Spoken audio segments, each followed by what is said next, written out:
انسانی تاریخ گواہ ہے، بڑے سے بڑے بادشاہوں کے مقبرے لوٹ لیے گئے اور آئین مصر کی لاشیں عجائب گھروں میں تماشا بن گئی اور سکندر اعظم کی قبر تک کا نشان تک مٹ گیا۔ دنیا کے ہر خزانے اور ہر تخت کو زوال آیا۔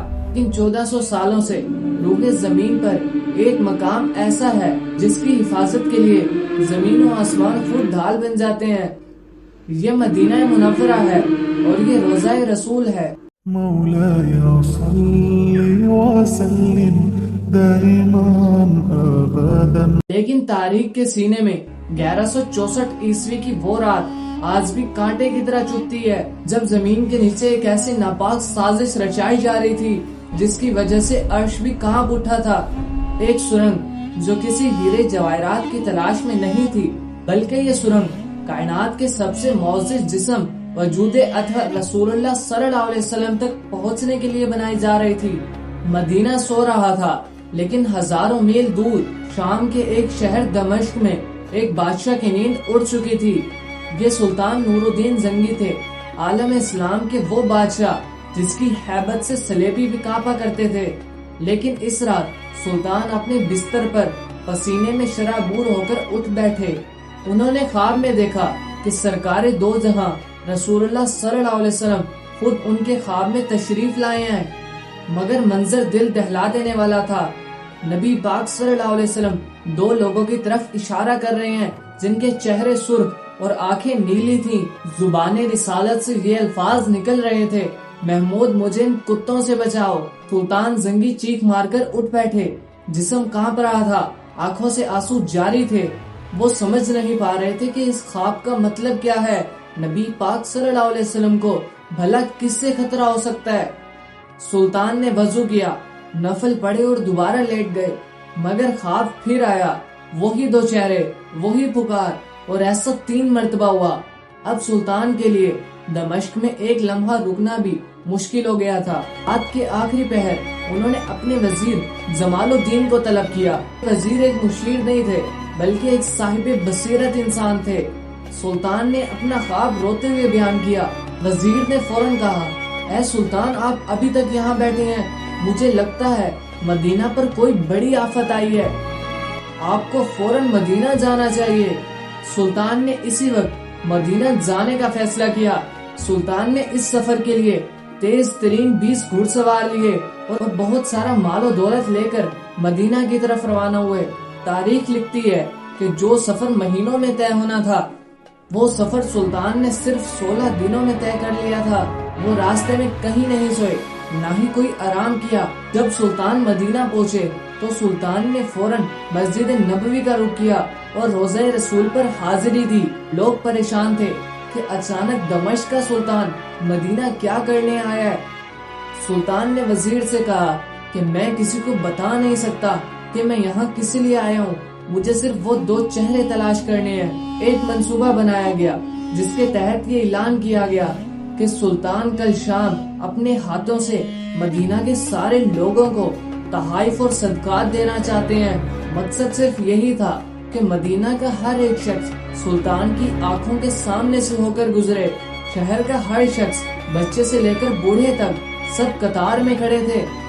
سلطان ہر چہرے کو غور سے دیکھتے اور پھر مایوسی سے نظر جھکا لیتے۔ شام ہو چکی تھی، خزانہ خالی ہو چکا تھا، لیکن سلطان کی تلاش اب بھی جاری تھی۔ وہ پریشان تھے کہ یہ خواب محض وہم تو نہیں تھا، لیکن دل گواہی دے رہا تھا کہ خطرہ ابھی ٹلا نہیں ہے۔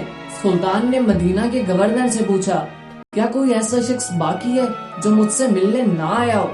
گورنر نے سوچ کر جواب دیا، نہیں سلطان، سب آ چکے ہیں سوائے 2 مغربی لوگوں کے۔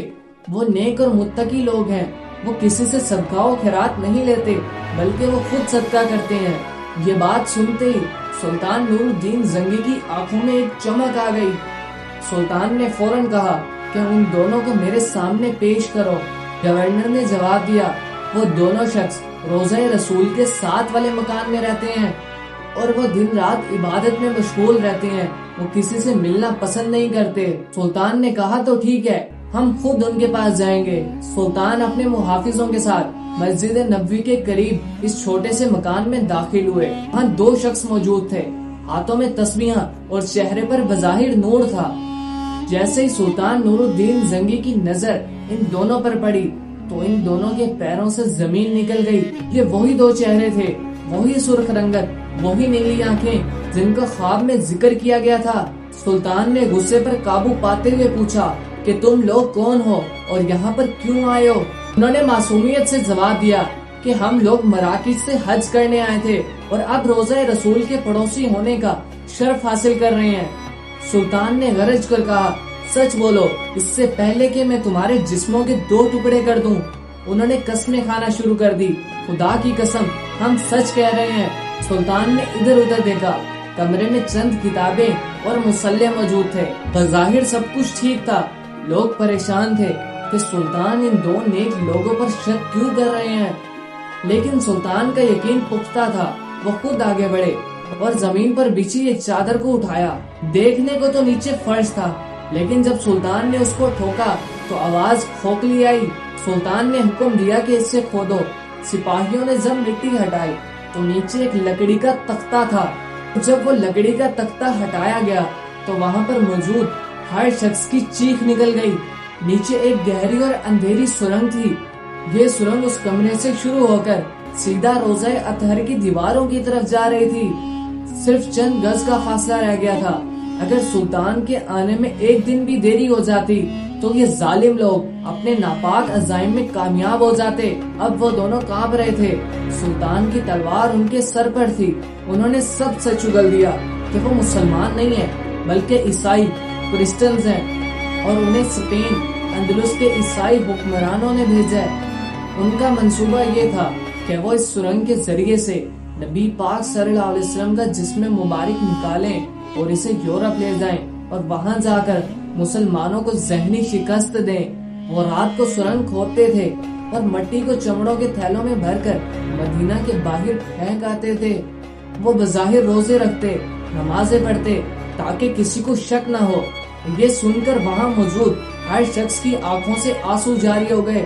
سلطان نور الدین زنگی زاروں قطار رونے لگے۔ انہوں نے اللہ کا شکر ادا کیا، اے اللہ تیرا کروڑوں باری شکر ہے، تو نے اس عظیم کام کے لیے اپنے اس ادنا سے غلام نور الدین زنگی کو چنا۔ اگلی صبح مدینہ کی تاریخ کا ایک عبرت ناک دن تھا۔ ان دونوں مجرموں کو اسی جگہ لایا گیا جہاں ان دونوں نے یہ سازش رچائی تھی۔ سلطان کے حکم پر ان دونوں کو مسجد نبوی کے باہر عبرت ناک سزا دی گئی۔ انہیں قتل کر دیا گیا تاکہ رہتی دنیا تک کوئی ایسی جسارت کرنے کا سوچے بھی نہ۔ یہ فتنہ تو ختم ہو گیا تھا، لیکن سلطان کا دل اب بھی بے چین تھا۔ انہیں ڈر تھا کہ مستقبل میں کوئی اور ایسا حملہ نہ کر دے، اسی لیے انہوں نے ایک ایسا فیصلہ کیا جو آج بھی مدینہ کی زمین کے نیچے موجود ہے۔ سلطان نور الدین زنگی نے مدینہ چھوڑنے کا انکار کر دیا اور ماہر تعمیرات یعنی آرکیٹیکٹس کو بلایا۔ سلطان نے فرمایا کہ مجھے روضہ رسول کے گرد ایک ایسا حصار چاہیے جسے کوئی لوہا نہ کاٹ سکے، جسے کوئی آگ پگھلا نہ سکے۔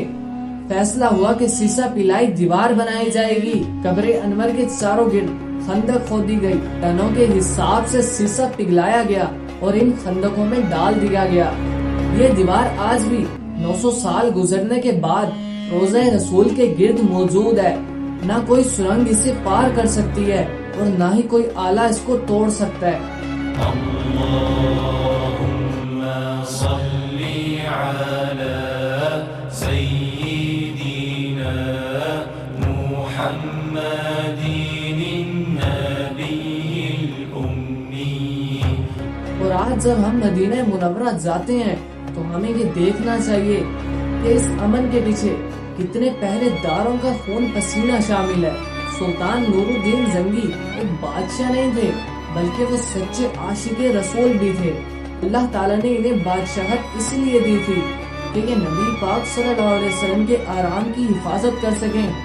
یہ واقعہ ہمیں بتاتا ہے کہ عشق رسول صلی اللہ علیہ وسلم صرف دعوے کا نام نہیں بلکہ عمل کا نام ہے، اور جب بھی ناموس رسالت پر کوئی بات آئے گی تو اللہ تعالیٰ کسی نہ کسی نور الدین زنگی کو کھڑا کر دے گا۔ اگر آپ کے دل میں بھی مدینہ منورہ کی محبت موجود ہے تو کمنٹ میں صلی اللہ علیہ وسلم ضرور لکھتے جائیں۔ جزاک اللہ۔ مولاي صل